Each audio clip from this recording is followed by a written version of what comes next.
Bem-vindos ao Duas Solas da Lapa, podcast que vos serve religião e cultura semanalmente. Não, isto antigamente era semanalmente, agora é ao dia 10 e 20 de cada mês. Eu sou o Solos Tiago e ao meu lado está o Solos Joel. Joel, tudo bem? E hoje pois agora dois Joel é que Joéis. pois é verdade. Dois Joéis. Joel Bush Lopes, bem-vindo. Obrigado. Alô, Joel. Como é que está Faro? Está bom, está tudo bem por aqui. Mais calminho agora, se calhar, quer dizer. Olha, se calhar olha, tem acontecido nos últimos domingos, temos tido aí visitas. Ainda no domingo passado tivemos uma visita do pessoal daí. Boa, daí de maravilha. As visitas não param, nem no inverno.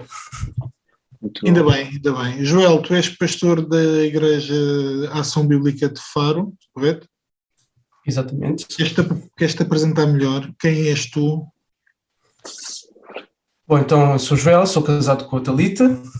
Nós somos casados vai fazer 9 anos agora este ano. Eu sou nascido em Faro, cresci em Faro, estudei em Faro,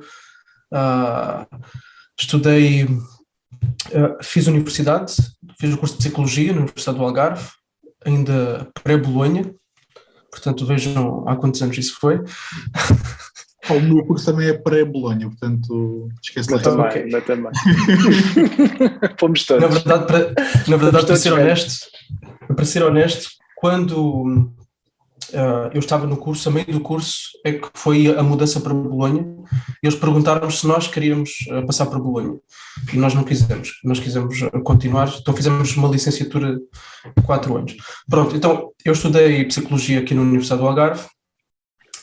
Eu tinha sentido a chamada para o Ministério Pastoral com 16 anos, portanto ainda antes de ir para a universidade, mas antes de ir estudar Teologia, antes de ir para o seminário, eu fui estudar Psicologia. Os meus pais incentivaram bastante a fazer um curso na universidade antes de ir pelo caminho da Teologia, então assim fui. E pronto, depois então fui para o seminário. A Thalita eu conhecia no fim do curso da universidade, na altura que eu estava a fazer estágio. Fiz estágio no estabelecimento prisional de Faro, a fazer acompanhamento de algumas pessoas lá em termos de reintegração e outros tipos de transtornos emocionais. Então eu comecei a me relacionar com a Thalita nessa fase e depois então nós casámos quando eu terminei o seminário. Um ano depois, em 2013, nós casámos. E em 2013 então eu voltei para Faro. Na verdade eu voltei em 2012, 2013 casei, e foi nessa altura que eu comecei a fazer um estágio aqui na igreja, no Ministério Pastoral, durante um ano, e em 2015, na verdade, fui consagrado ao Ministério. Então já tinha nascido o Rafael. Não sei se querem fazer perguntas mais detalhadas sobre esse percurso. Por acaso eu queria-te, porque tu usaste uma expressão e ainda se calhar um bocadinho embalado no último podcast, um dos últimos podcasts que a gente gravou. Tu disseste uma coisa engraçada que eu gostava que explicasses. Quando tu dizes que sentiste a chamada para o ministério, como é que tu sentiste essa chamada? Ok, então foi algo muito, muito próprio. Bom, eu vou-lhe chamar uma convicção, assim, bastante repentina e bastante forte.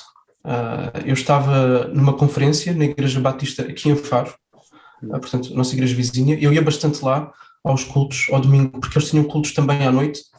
Então, nessa fase, eu estava a ir, vinha aos cultos de manhã na minha igreja e aproveitava, ia aos cultos lá. E foi um culto missionário organizado pela Operação de Mobilização. E pronto, foi pregada a palavra e no final fizeram um desafio de quem gostaria de servir a tempo inteiro. E honestamente foi uma experiência assim, muito, muito subjetiva e bastante forte, né? Em que eu dou por mim, e eu nem sou de fazer esse tipo de apelos nem nada do género, mas eu dou por mim e eu estou lá na frente a responder positivamente a essa chamada. E a prova de que isso foi algo que não foi momentâneo foi exatamente, foi uma convicção que não só se foi consolidando, mas que permaneceu apesar pronto, de circunstâncias que pelo caminho acabam por surgir, não é? Que muitas vezes outras coisas que nós pensamos que queremos fazer, ou que de repente vem um desejo muito forte e depois, passado um tempo, some, desaparece, enfim. Isto aqui não foi como uma âncora mesmo. Então foi uma experiência praticamente única na minha vida, esse momento. Agora, a chamada depois precisa de ser confirmada. E pronto, é isso que eu prego, esse é o ensino regular. A minha experiência subjetiva é minha, não é? Agora, depois, para mim, um dos principais elementos é o próprio reconhecimento da igreja local. A igreja local é que tem que reconhecer. Por outro lado, o próprio apóstolo Paulo, em 1 Timóteo, vai deixar muito claro que tem que existir na própria pessoa um desejo. Aquele que almeja o episcopado, não é? Então tem que haver um desejo forte, uma convicção. Simultaneamente, tem que haver o cumprimento dos requisitos que Paulo coloca lá, que são tanto de caráter moral e da questão de saberes usar bem a palavra de Deus, ser apto para ensinar, e depois o que nós percebemos biblicamente também é a questão do reconhecimento da igreja. Mas aqui, no meu caso, comigo começou cedo, eu tinha 16 anos, em que tive essa convicção de uma forma muito, muito marcada, não é? Agora, não vou dizer que todas as experiências são assim. Claro. Eu por acaso não é só para o podcast, eu realmente não sei, não tenho ideia. Tu já havia antecedentes de pastorado na tua família, ou não? Tu foste o primeiro a ir para pastor? Então, o meu pai, ele foi estudar para a escola bíblica em Genebra, que é uma escola que é da nossa denominação.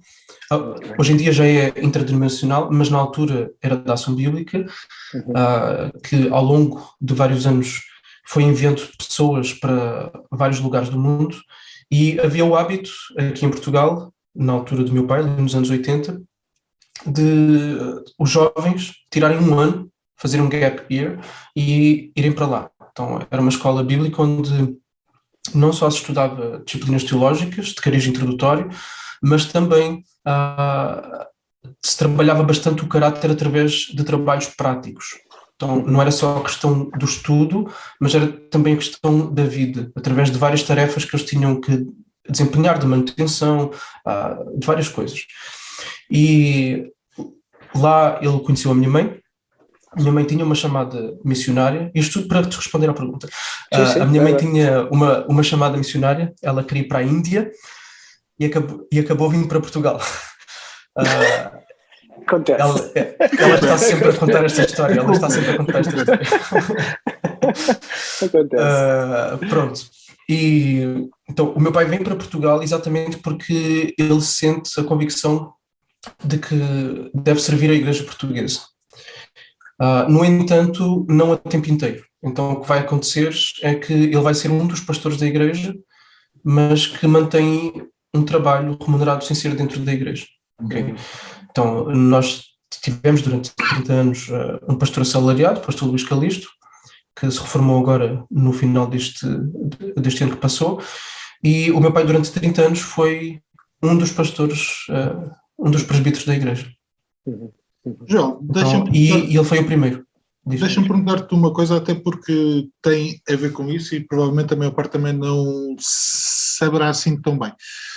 Como é que poderias descrever a denominação, as igrejas da Ação Bíblica? Ok, historicamente, eclesiologicamente, sim, hoje em dia, quantas são e doutrinariamente ou onde é que se encontram? Em termos teológicos. Pronto, aqui em Portugal são cerca de 11 igrejas, incluindo algumas missões e também plantações, e depois já há em outros lugares do mundo. Temos onde começou foi na Suíça, na França, está na Itália, na Bolívia, no Brasil e na Costa do Marfim. Okay? Doutrinariamente é uma denominação conservadora, é Credo Batista. Então, para quem não conhece, eu depois tento explicar com referências mais conhecidas às pessoas, eu diria que somos bastante batistas. Eclesiologicamente é que se calhar somos um pouco mais de um governo, embora na prática isso acabe depois por não acontecer assim, até porque nós temos caminhado mais, lá está, na direção batista, mas nós temos um concílio a nível nacional que reúne todos os pastores das igrejas, e aí o que acontece é que nós acabamos por definir balizas, em certos aspectos, em que as igrejas podem caminhar ali dentro, não é? Dentro daqueles limites. Claro que o que serve de principal mote é uma confissão de fé. Então eu diria que nesse sentido nós somos confessionais, ou queremos ser cada vez mais confessionais. Daí também estar para sair agora uma nova confissão de fé bem mais completa. E então nós temos esse sistema um pouco que acaba por ligar as igrejas, acaba por supervisionar, mas claro que cada igreja, cada congregação tem a sua autonomia, não é? E se a igreja disser, ok, vamos sair daqui, não é? Então, e de resto, doutrinariamente eu diria que somos uma denominação conservadora. E uma coisa, a confissão de fé é vossa? É própria? É baseada em alguma histórica? 1689.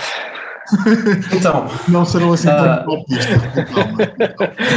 Então, a confissão de fé que ainda permanece, pronto, ela é própria. As duas são próprias, são de autoria própria. A primeira eu nem chamaria confissão de fé, e na verdade isso foi o que nos levou a querer redigir uma confissão de fé. Ela é uma declaração de fé, ou seja, um documento bem curto, com artigos curtos. Então acaba por ser um pouco genérico e acaba por não responder algumas coisas que nós sentimos que é preciso responder, e daí nós fomos então no caminho de redigir uma confissão de fé. Então, só para ter ideia, a declaração de fé antiga tem 2 páginas, a nova tem acho que umas 12 páginas. Então nós quisemos aprofundar bastante mais os pontos teológicos.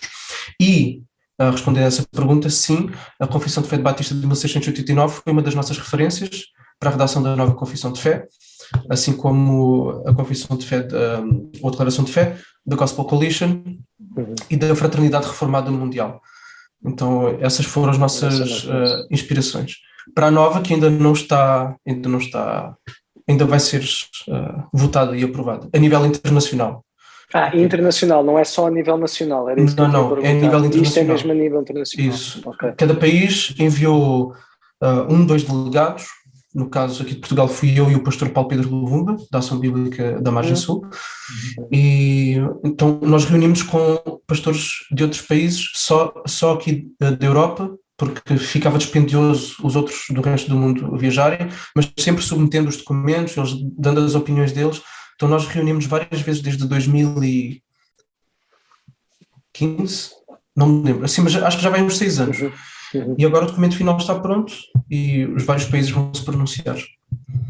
Bom, olha, avançando então um bocadinho àquilo também para que queremos falar contigo, aliás, tudo o que estamos a falar queríamos falar contigo, mas agora também passando a uma segunda fase. nós creio que tu sabes que nós estamos a falar com alguns pastores, em específico sobre pregação, e estamos a tentar, dentro do possível, falar com pastores de igrejas diferentes, de nações diferentes, de contextos diferentes. E pronto, obviamente também queríamos falar contigo acerca disso. E se calhar, antes de ainda entrarmos, se calhar depois em coisas um bocadinho mais técnicas, de como é que tu preparas, etc., como é que tu vês a pregação e qual é o papel a partir da pregação na congregação onde tu estás? Ok, para mim a pregação, ou o púlpito, é o ponto principal do ensino da igreja, não é? Nós podemos dizer que há vários níveis de ensino, tanto a nível formal quanto a nível informal, mas eu diria que a pregação é o principal meio, não é? A palavra de Deus é o cetro com o qual Deus rege a igreja, okay? A voz de Deus é o que guia, é o que conduz a igreja. Então a pregação tem um papel absolutamente ímpar na vida da igreja. Obviamente que todas as outras coisas que Deus determinou que devem fazer parte do culto e da vida da igreja são importantes, mas é a partir da palavra que vem toda a definição para como tudo mais deve acontecer. E isso começa no púlpito. Então é a partir do púlpito que a vida é gerada, a salvação é anunciada, a partir do púlpito que Deus usa essa mesma palavra para gerar vida em pessoas que estão mortas, para trazer conforto e consolo aos crentes que estão cansados, para trazer aqueles que estão afastados, para trazer uma cosmovisão bíblica, ou seja, a forma de nós nos instalarmos na realidade e de respondermos a ela. Tudo isso vem da palavra. Tanto que, a partir do momento em que começa a haver mais intencionalidade e excelência no púlpito, nós começamos a sentir isso na vida da igreja. Não de uma forma imediata, não é? E por isso é que vale muito a pena ministérios longos nas igrejas, não ministérios curtos. Ficar 3, 4 anos é muito curto, não é? Para ver este tipo de fruto surgir. Então, quando começa a haver esta intencionalidade e esta excelência na pregação, nós depois começamos a ver ao fim de algum tempo os frutos, à luz daquilo que eu falei agora, a surgirem. Então, para mim, a pregação é absolutamente vital, fundamental, essencial para a vida da igreja. Deixa-me pegar por aí, porque de alguma forma é uma pergunta que a gente tem feito e de alguma forma tu estás a tocar no ponto. Tu partes de livros, ou seja, tens uma pregação temática, tens uma pregação em série, mas a partir daquilo que estás a dizer, o que eu queria perguntar era: sentes necessidade de pregar algumas coisas à tua igreja ou partes de séries em que o assunto vem? Então, eu diria que eu faço um misto das duas coisas, e eu acho que é possível fazer um misto das duas coisas. Então, desde que eu aqui estou, praticamente só tenho feito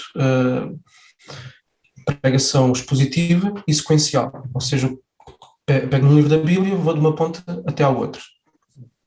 Salvo algumas exceções, alguns eventos especiais durante o ano, Natal, Páscoa, enfim, etc. Ou alguma situação assim muito específica que surja na igreja, mas isso é raríssimo. Caso contrário, via de regra, é pegar num livro e segui-lo até ao fim. Agora, a escolha desse livro é que pode ser orada, pensada e uma resposta àquilo que eu percebo que a igreja precisa. Então, para vos dar um exemplo, o primeiro livro que eu escolhi, que fiquei durante anos nele, mas anos mesmo, foi Mateus. Já não me lembro quanto é que foi, uma vez brinquei com o Tiago Cavaco sobre isso. Foram centenas, não sei, 140, sei lá, sermões em Mateus. E 3 anos, 3 aninhos. Não, foi mais porque eu pregava com os adventos e etc. Depois.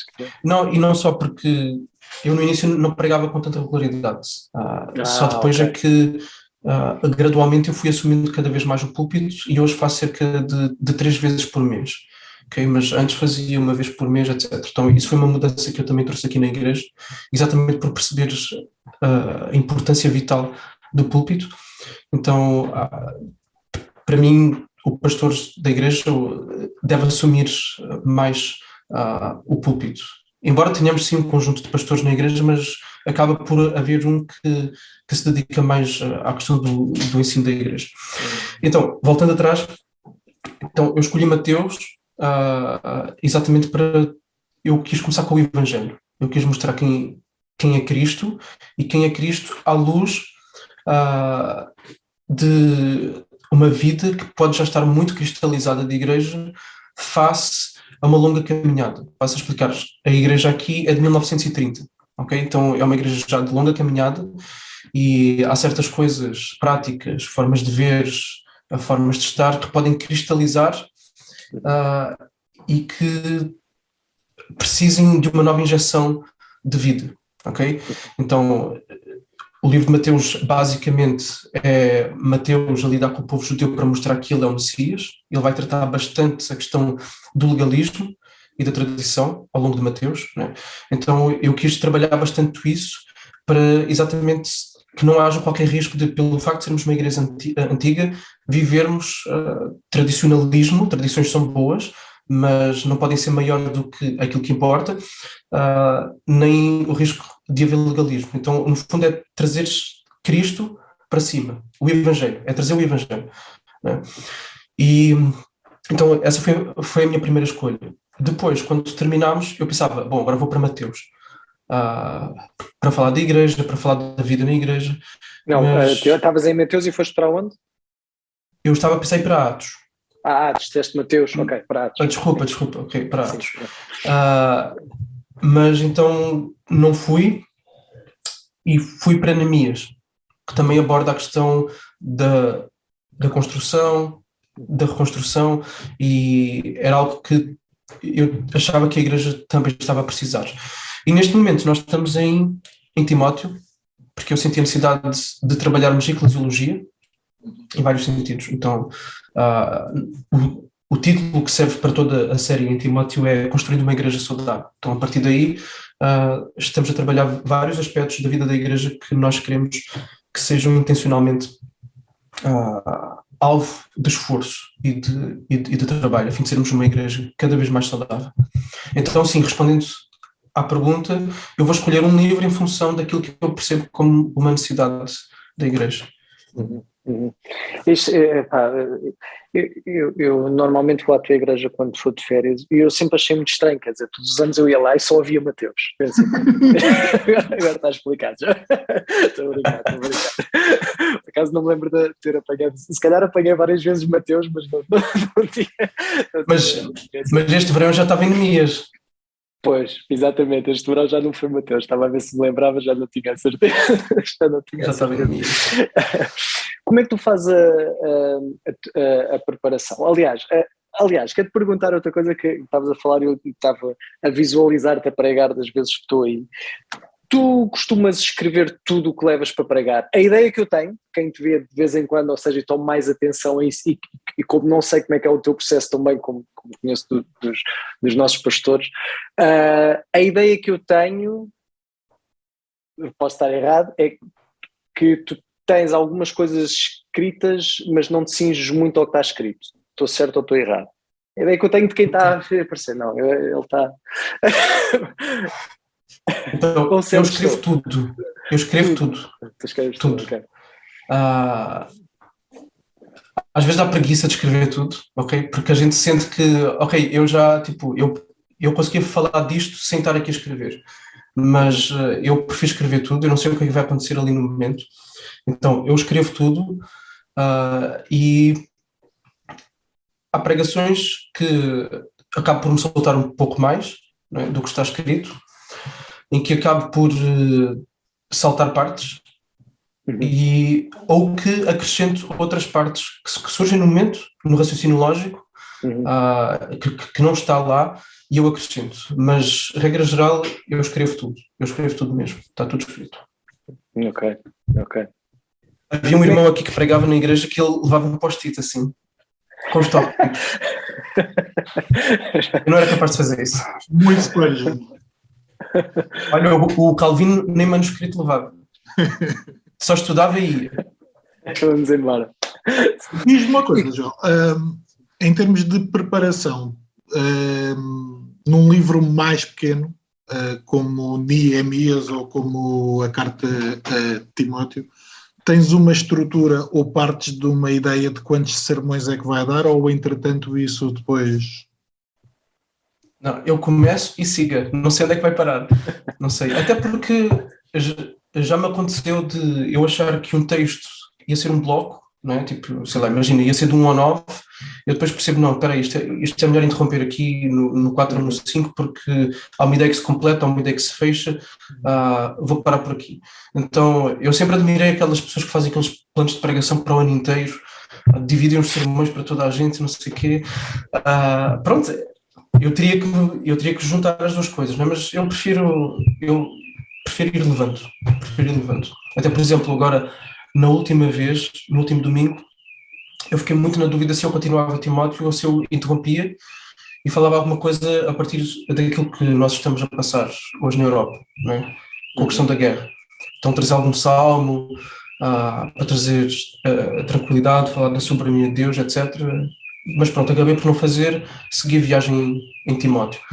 Só para dizer que não consigo planear assim um ano inteiro de pregação. Eventualmente, se calhar, até se me sentasse para fazer, se calhar até conseguia. Mas prefiro ir assim. Como é que é a tua semana? Quando é que começas a preparar a pregação? Normalmente quanto tempo te leva? Depende muito do que vais pregar? Sim, depende. Geralmente, bom, segunda-feira é dia de folga, terça-feira é o dia que nós temos a reunião de oração e depois também é o dia que acabo por trabalhar um pouquinho mais devagar, ou seja, a pregação para mim, trabalhar na pregação é algo muito exigente e desgastante, é muito intenso. Então, no início da semana, ali terça-feira, um pouco da quarta, acabo por fazer outras coisas, responder e-mails, fazer telefonemas, combinar coisas para estar com pessoas. Gravar podcast. Então acabo... Exatamente. Mas geralmente na quarta-feira eu começo já a ler o texto. Eu abro o meu software que eu antes não tinha, mas agora tenho, do Logos. Porque o Logos traz lá toda a estrutura, que já era basicamente a estrutura que eu seguia no seminário Batista, que foi onde eu estudei. O livro que nós usamos para estudar homilética foi este aqui. Aí aparece ao contrário ou aparece bem? Não, está ótimo. Pregação bíblica, desenvolvimento e entrega de sermões expositivos, do Eden Robinson. Exatamente. Então, eu, desde que saí do seminário, que basicamente sigo a estrutura, sou capaz de ter mudado algumas coisas. Então, eu tenho um processo todo de preparar a pregação, né? Primeiro é tratar mais com o texto em si, ler o texto, perceberes a perícope, ou seja, onde é que começa, onde é que termina a minha passagem. Consulto livros para ver em termos de contexto cultural, porque às vezes já há coisas que, quando lidamos com o texto à primeira, não nos passa pela cabeça que culturalmente aquilo significava uma coisa e para nós pode-nos passar despercebido, mas aquilo traz uma ênfase muito diferente depois para a forma como o texto é trazido e para as aplicações que vão ser feitas a partir daí. E depois há a questão toda da divisão do texto, as palavras, os originais, as palavras originais, e aí eu não leio o texto todo original, eu vejo palavras-chave, ou seja, determinadas palavras que eu acho que são importantes, eu vou lá e consulto, né? Então, nesta primeira fase é mais só isto de ler, de pesquisar e de ler alguns comentários. Então, eu vou fazendo isso entre quarta e quinta, ok? Geralmente na parte da tarde. Depois, na sexta, começa então a redação do sermão em si, que é a parte mais intensa e mais complicada.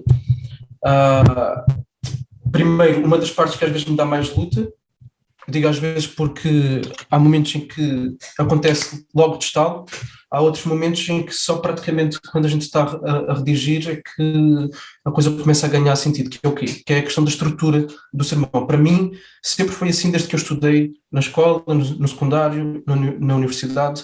As coisas para mim têm que ter um encadeamento muito lógico para eu encaixar. Okay? Preciso fazer sentido. Daqui tem que ir para aqui, dali tem que ir para lá. Ok?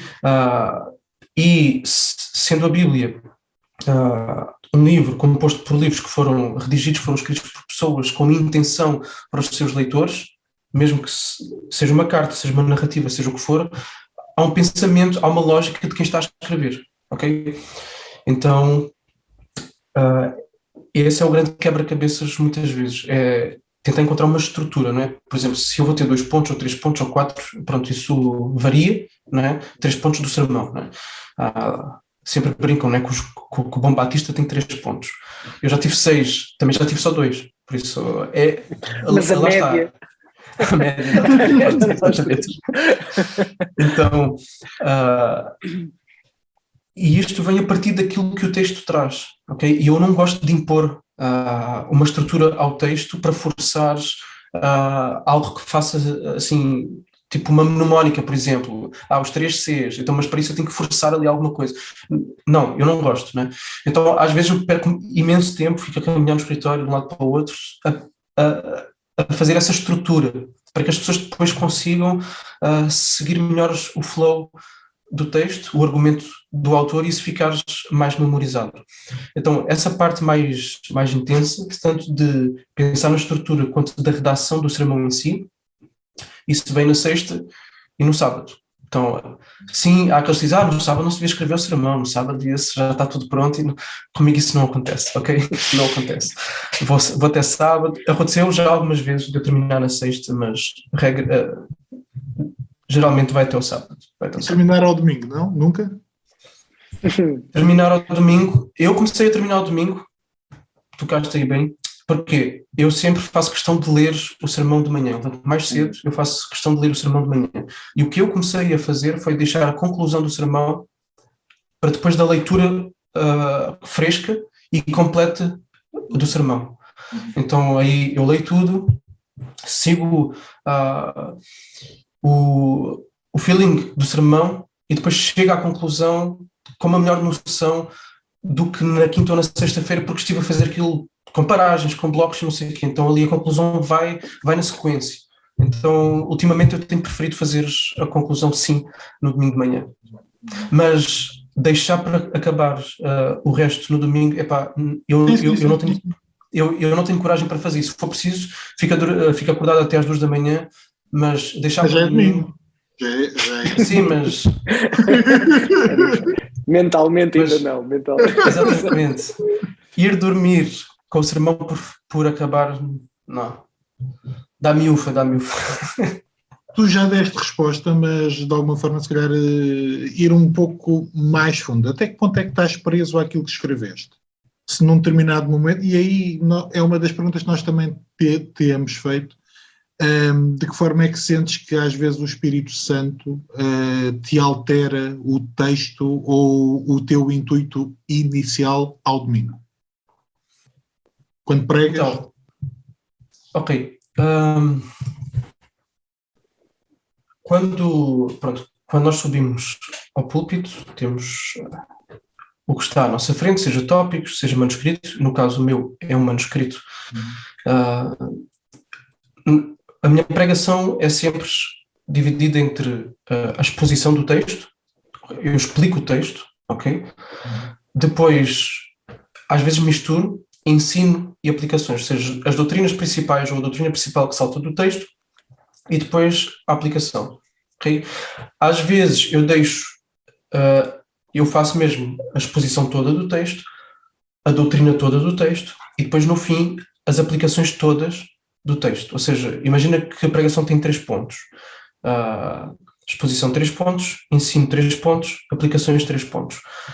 O que eu tenho feito ultimamente, isso varia muito do texto para texto, mas o que eu tenho feito basicamente em Timóteo, primeiro faço a exposição e depois, primeiro ponto do ensino, primeiro ponto aplicação.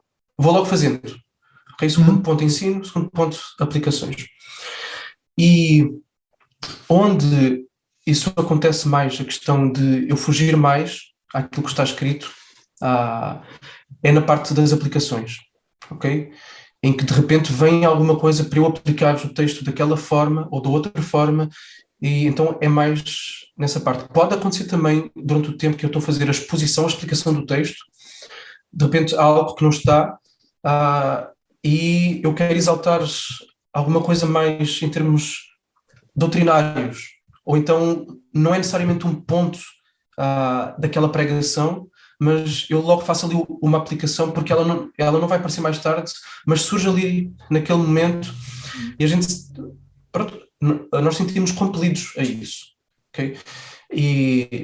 Mas onde surge mais a questão de sair, de ter essa maior liberdade, é nas aplicações. Joel, porquê é que tu pregas tanto tempo? Não, então espera. Quanto tempo é que tu normalmente costumas pregar? Ok. O meu tempo geralmente é 1 hora, ok? 1 hora de pregação. Pensa-se que Calvino pregasse em torno de 50 minutos, ok? Então eu estou além... tu estás a libar. Não, ainda estás além, pois. Eu estou além do mestre, portanto, nós somos chamados a superar os nossos mestres. Não, está explicado. Olha, o Paulo Washers prega 1h30, tá? Então... A sério? Uau. Sim, ele chega a pregar 1h30. Não, então, o meu tempo mais ou menos é esse, é 1 hora. Dificilmente consigo fazer menos que 50 minutos, nem em sermões encomendados, não é? Em sermões encomendados eu faço. Quando eu vou à Lapa, eu tenho o tempo contado. Quando eu falo nas conferências, tenho o tempo contado. Pronto, mas é isso, é 1 hora. Porquê que é tanto tempo? Epá, boa pergunta. É assim, 20 minutos, eu acho que 20 minutos, não dá para levantar voo, fazer deslocação e aterrar, não é? Até pode dar, mas para aquilo que eu vejo como da construção do meu sermão, que passa exatamente por essas etapas, explicar o texto, ensinar o texto, ou seja, ensinar as doutrinas que o texto traz e depois então fazer as aplicações, eu não consigo fazer, ou eu faria um sermão dividido em 3, por exemplo, um em 2, também pode ser, mas depois aí eu acho que perde, porque vai-se passar uma semana, as pessoas foram viver as suas vidas, voltam no domingo a seguir, e às vezes acho que o texto precisa de ter uma unidade.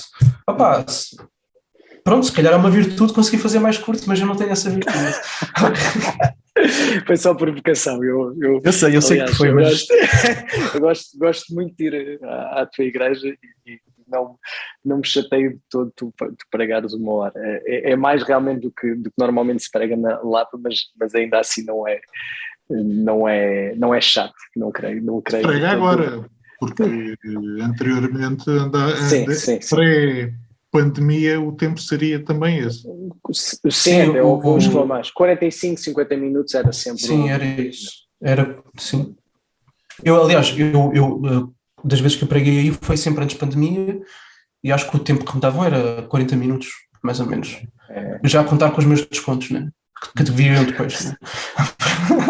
Olha, deixa-me colocar uma questão que eu já tenho discutido com o Joel, mas que ainda não colocamos nesta série, que é, não sei se deste pela barracada ou pela polémica na Conferência Batista do Sul acerca das pregações que eram pregadas, dos sermões que eram pregados que eram de outras pessoas.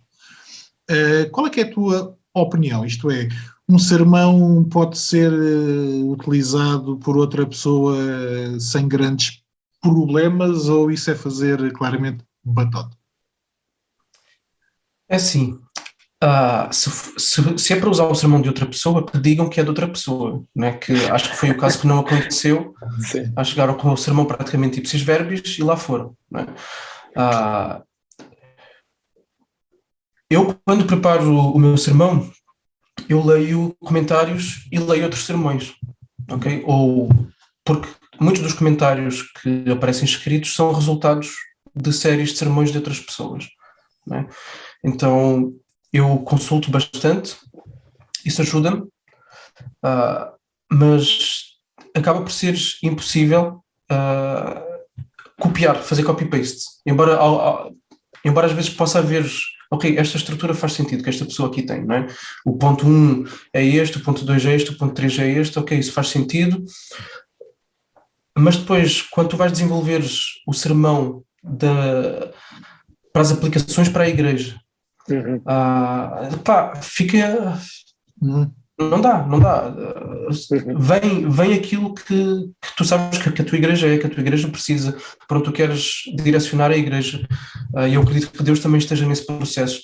Então, pegar num sermão, fazer copy-paste dele e pregá-lo tal e qual, eu acho isso uma insensibilidade tanto a Deus, não é? De tentar perceber aquilo que Deus quer para a igreja, quanto uma insensibilidade em relação às pessoas que estão à nossa frente. Eu uso muito as interpretações dos outros em termos exegéticos, ok? leio bastante, uso, porque assim, nós caminhamos sobre os ombros de outras pessoas, então não vamos ter a ilusão de que vou trazer uma coisa original, Da pólvora. tá? Então, seria perigoso também, não é? 2000 anos depois exatamente. estivesse a trazer uma coisa muito original, seria. Aqui também as coisas variam em termos de opinião, de opiniões, é que quando é que se deve consultar os comentários? No início ou no fim? Ou seja, antes de eu escrever ou depois de eu escrever vou comentar para ver se estou dentro dos conformes. Eu prefiro ler antes. Tipo, leio vários, mergulho no texto dessa forma e depois eu vou escrever. E acaba por não ficar igual a nenhum. E chega a haver certas situações em que de todos os que eu li, eu digo, não concordo. Não, eu sei que isso pode parecer perigoso, mas há certos assuntos, e eu comentava isso no outro dia com outros pastores amigos meus, e depois até comentei com a congregação, quando nós passamos pelo texto de Timóteo, em que fala que as mulheres devem ficar caladas, okay? Que não devem ensinar na igreja, dos comentários que eu consultei, geralmente eles pisam muito em ovos e acabam por falar muito e não dizer nada. Nada assim no sentido de, ok, então mas qual é a posição, qual é a tua opinião? Assim, claro, não conseguimos ter, não é? De alguns comentários. Mas eu aí, diante da minha igreja, eu quero afirmar uma posição clara. Então, acabo por não seguir exatamente aquilo que eu li. Então, respondendo a essa questão, por um lado, acabaremos por utilizar ideias dos outros, porque lemos, porque um dia lemos um livro lá há 3 anos atrás e aí eu não consigo citar, eu não consigo, porque aquilo já foi uma ideia, um conceito que foi integrado, né? Quando eu pego numa frase de alguém e percebo que aquilo está mesmo muito parecido àquilo que essa pessoa escreveu, mesmo conceitualmente, não só literalmente, mas conceitualmente, eu, no mínimo, meto no meu manuscrito, entre parênteses, o autor. Depois, na hora, posso dizer, posso não dizer, mas está lá. Se um dia for impresso, se um dia for alguma coisa, está lá. Ok? Agora, fazer isso aí, nem pensar, não. E se acontecesse, não é, por algum motivo, que eu quisesse fazer uma coisa dessas, eu diria, irmãos, este sermão não é meu, mas pelo motivo A, B ou C, eu vou ler este sermão. Sabes que já me aconteceu, desculpa, João, já me aconteceu estar a ouvir uma pregação e uns anos depois estar a ler um livro e pensar, peraí, mas eu conheço isto. E descobrir, ok, isto foi pregado quase ipsis verbis, mas eu ouvi isto. Por acaso era Riley, portanto não era mau, mas era um dos comentários nos 4 Evangelhos do J.C. Ryle. Agora, deixa-me só dizer uma coisa. O que pode acontecer também é de eu pregar a mesma pregação que já preguei noutro sítio. Eu usar o mesmo sermão e pregar esse sermão numa outra igreja.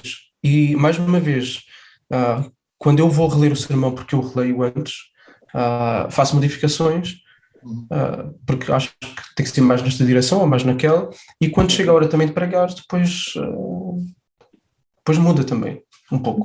Desculpa lá, sentes-te mais à vontade a pregar para a comunidade que tu serves, para a comunidade que tu conheces, ou chegando a uma comunidade que não conheces, sentes-te mais à vontade, mais livre? Ou é igual? 10.000 vezes mais a minha igreja. Ainda no outro dia comentava isso, já não sei com quem, não sei se era com a Thalita. Prefiro muito pregar na minha igreja. Sinto-me muito mais à vontade, conheço as pessoas que estão. É totalmente diferente. E depois, pronto, eu sou pastor daquela igreja, sou um dos pastores daquela igreja. São aquelas pessoas que estão sob a minha responsabilidade. Eu tenho uma caminhada já com aquelas pessoas. Então, é outro contexto. Eu prefiro muito, muito, muito mais pregar na minha igreja local.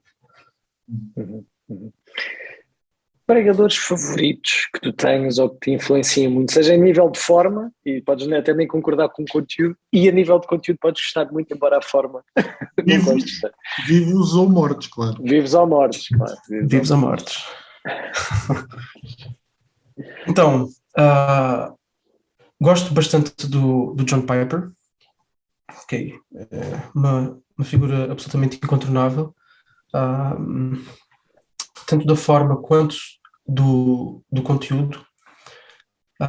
O conteúdo não tanto de estrutura, mas o conteúdo do que ele traz para nós e da forma.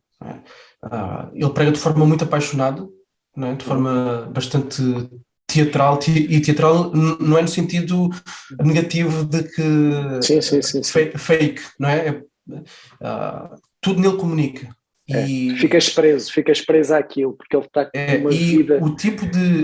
O grande mote da vida dele, não é? É a questão das afeições, de que nós glorificamos mais a Deus quanto mais prazer nós temos nele.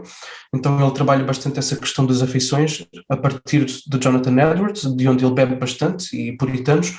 Então eu acho que há ali um casamento perfeito entre aquela que é a grande mensagem da vida dele, não é? E pronto, ele já está na reta final, então nós percebemos qual é a grande mensagem da vida dele, e a forma como ele comunica condiz completamente e de uma forma assim muito perfeita com essa mensagem, né? Então gosto muito do Piper, também gosto muito estruturalmente do Joel Beakey, ok? Então ele tem uma estrutura bem, pronto, lá está, bem puritana, ou seja, neste sentido de a exposição do texto, a doutrina do texto, as aplicações do texto, dá para perceber claramente esses movimentos. Então em termos de forma eu identifico-me com ele também bastante. Eu não acompanho tanto já, mas houve uma altura, há uns bons anos lá atrás, eu ouvia muito o Paul Washer. Gostava bastante do Paul Washer, achava que... Eu ouvi uma pregação do Paul Washer, fiquei com medo e nunca mais ouvi. Foi pregação chocante, não? Deve ter sido essa, assim, lá no acampamento de jovens, ou lá o que é, assim... Esquece, acabou-se por mim. Paul Washer, não estou ainda, não consigo. Então, assim, o que circula mais do Paul Washer não é o Paul Washer do dia-a-dia e o Paul Washer da igreja local, não é? Então, has de experimentar um dia ir ouvir o Paul Washer da igreja local. Epá, mas 1h30... Não é sempre, não é sempre. Isso foi só para me apoiar nas minhas digressões. Mas olha que aquilo que tu fizeste, puseram-me a dirigir uma vez o acampamento de jovens e eu terminei o acampamento de jovens com a pregação do Paul Washer. E a verdade é que eles não acharam que a 1h30 fosse muito.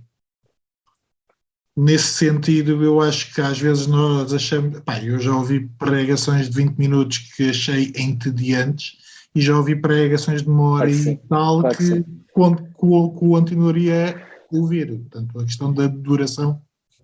Não sei se concordas comigo, Joel, 1h a Lopes, mas...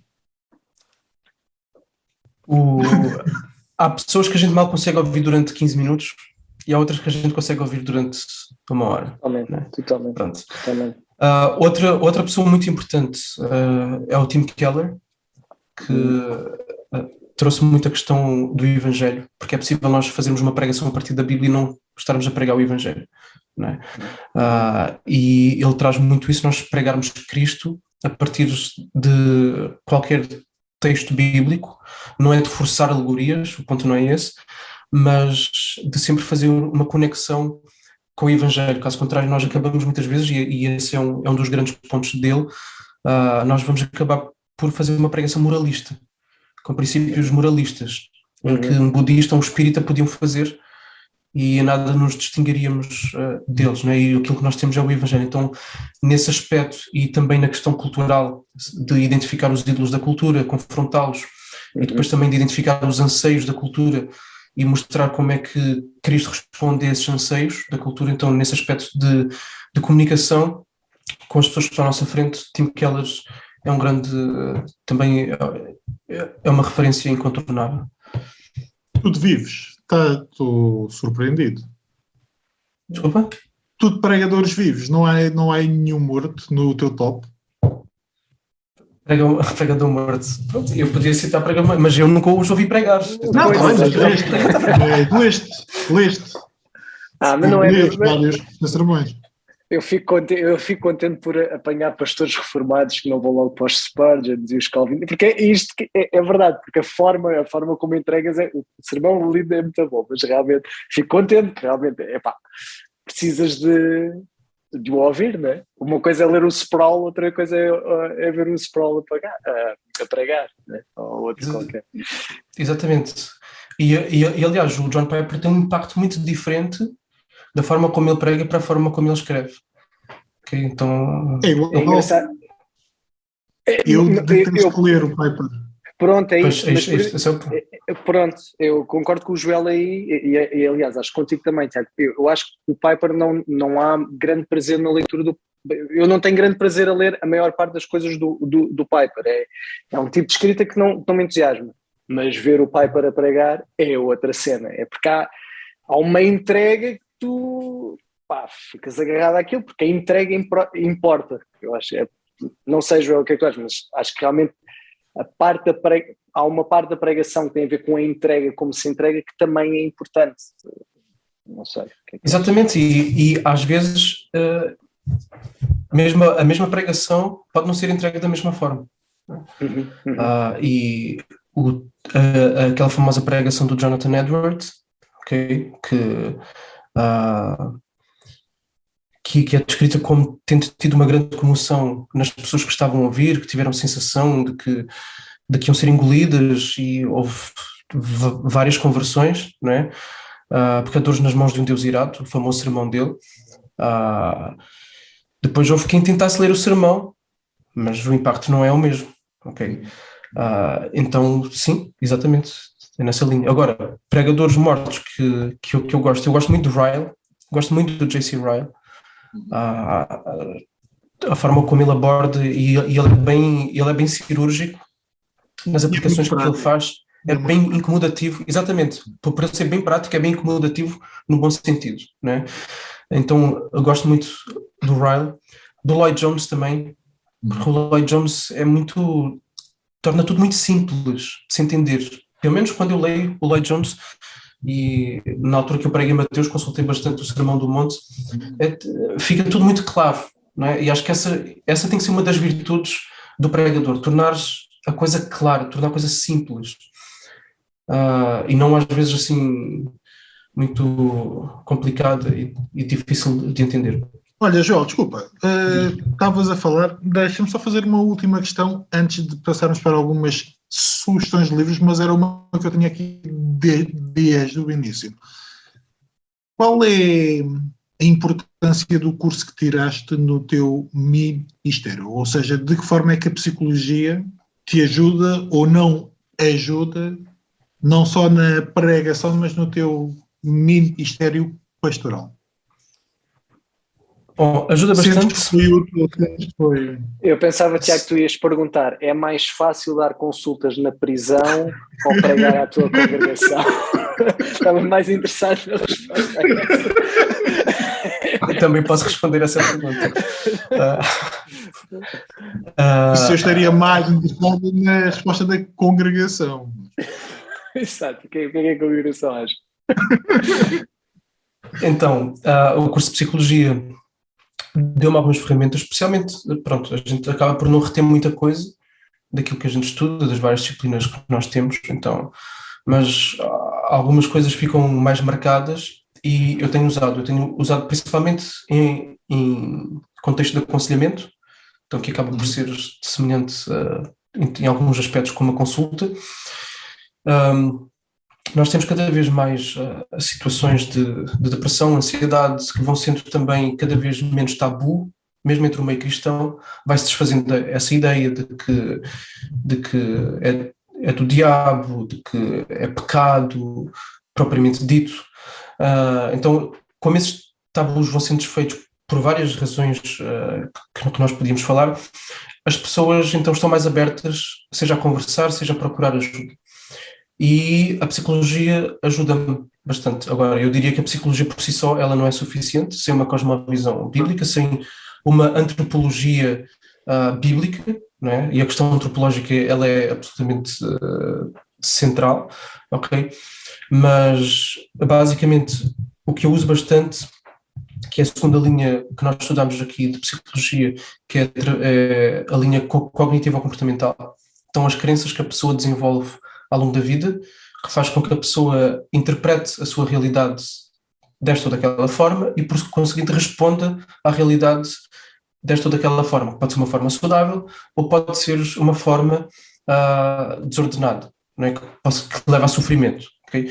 Então, numa depressão, aquilo que eu vou fazer é, nós vamos ver as crenças que a pessoa tem, que a pessoa foi desenvolvendo, como é que a pessoa está a interpretar a realidade, e depois vamos fazer os ajustes necessários de pensamento. Então, buscar pensamentos distorcidos, as distorções cognitivas que a pessoa tem, e depois então fazer as correções. E a própria Bíblia traz isto, não é? Lá em Romanos capítulo 12, para nós nos transformarmos pela renovação da nossa mente, para experimentarmos qual é a boa, perfeita e agradável vontade de Deus. Então, aqui depois é trazer a cosmovisão bíblica, o que é que Deus diz sobre a realidade neste ou naquele ponto concreto, para substituir a forma como eu estou a interpretar a realidade que está à minha volta, que foi desenvolvida pela educação, pela infância, pelas interações sociais, por eventos traumáticos, enfim. Então, acabo por usar a psicologia e ainda hoje eu faço questão de estudar psicologia e terapia para poder ajudar melhor as pessoas. Isto depois reflete-se também no púlpito. Isto vai para o púlpito, não é? E acho que aí também é uma mais-valia, nós podermos fazer conexão com aquilo que é a graça comum de Deus e que Deus tem dado à humanidade, lá está, e isto aqui é que nos difere de outros movimentos dentro do mundo evangélico, não é? Que acabam por achar que isto, a filosofia, a psicologia, são erradas, não é? Mas nós queremos na graça comum. Claro que temos que filtrar coisas, como é óbvio, nem tudo o que vem da psicologia é bom e é positivo. Então acabo por usar tanto no púlpito, mas principalmente no aconselhamento, e cada vez mais tem havido pessoas a procurar, então porque depois um começa a contar o outro, começa a haver maior procura e até procura fora do contexto da igreja, já tem acontecido. Olha, estamos a chegar aqui ao final do nosso tempo, não queríamos deixar fechar sem que te pudéssemos perguntar, em termos de livros, que sugestões tens tu de livros, que livros foram importantes para ti nesta questão da pregação? Já trouxeste aí esse da pregação expositiva? Sim, exatamente. Mais algum que te lembres, queiras partilhar, que aches que vale a pena as pessoas que se interessam pelo assunto lerem? Eu, antes de gravarmos, eu estava à procura do livro e não encontrei, que é um livro do Tim Keller, Pregação, acho que é Pregação que se chama. Tiago, tens aí contigo? Não. Algures. Okay, pronto. O Tiago para encontrar um livro é uma agulha no palheiro. Não vai ser fácil. Então, tiveste arrumado. Esse livro vai exatamente na linha daquilo que eu comentei há pouco do Keller, okay? Nessa questão de trazer Cristo para os nossos sermões. Ele trabalha assim na questão da preparação do sermão, da entrega, etc. Mas essa ênfase acho que é uma contribuição que o Keller traz de uma forma diferenciada relativamente a outras propostas. Então eu acho que esse livro é incontornável para qualquer pregador, para nós não cairmos naquilo que muitas vezes pode ser uma inclinação para a nossa Igreja Evangélica Portuguesa, de cairmos mais em princípios moralistas e de esquecermos do Evangelho propriamente dito e da pessoa de Jesus. Então eu acho esse livro incontornável. Nós começamos a estudá-lo, aliás, com o nosso presbitério agora. Então nós vamos ler capítulo a capítulo e vamos comentando nas reuniões. Então esse livro é incontornável. Depois, não é necessariamente um livro, mas um tipo de literatura para a preparação do sermão, que são os comentários, ok? Então eu recomendo muito que tenhamos comentários. Se alguém está a ouvir e está a começar e de vez em quando é chamado para dar uma meditação na igreja, alguma coisa, e não tem comentários, pelo menos uma boa Bíblia de estudo, ok? Uma boa Bíblia de estudo seja em português, por exemplo, a Bíblia de Estudo de Genebra, ou agora vai chegar a Bíblia que foi traduzida pela editora Fiel, Bíblia de Estudo Reformada, mas para mim a melhor Bíblia de Estudo é a ESV Bible Study, ok? Não sei se conhecem, os comentários são muito bons e já foi traduzida para português. No Brasil é Nova Almeida Atualizada, Bíblia de Estudo, só que a versão do texto bíblico para nós em Portugal não encaixa, ok? Pelos brasileiros, pelo você e outras palavras, mas em termos de comentários a tradução dessa em inglês. Então, algo que eu acho absolutamente indispensável são os comentários bíblicos. E se eu pudesse aconselhar algum, eu vou só ali buscar.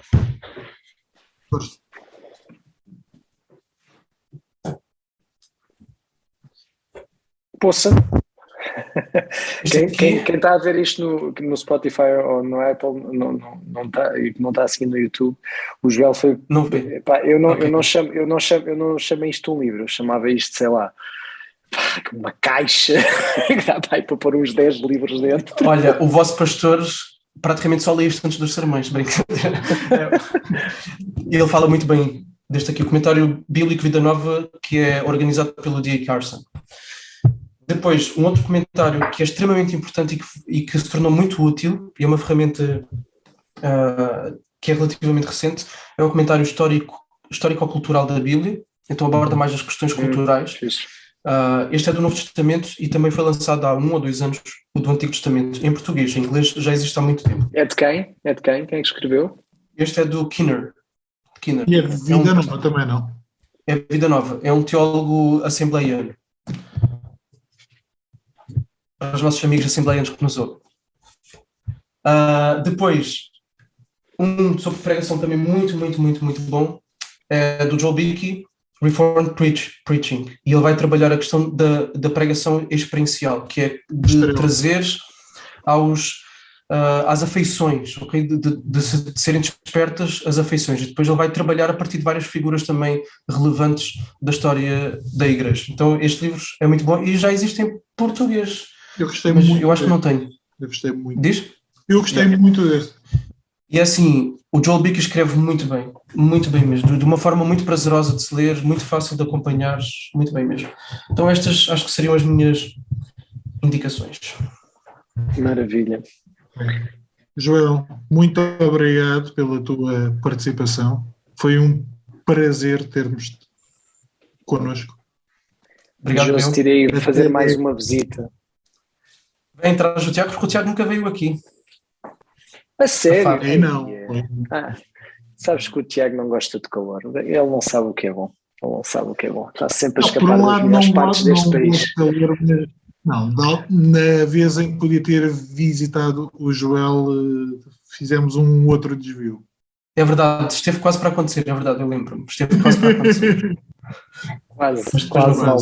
Quase vale pouco. Joel, muito obrigado. Até à próxima. Obrigado, Joel. Obrigado, eu que agradeço. Um abração aí. Um abraço.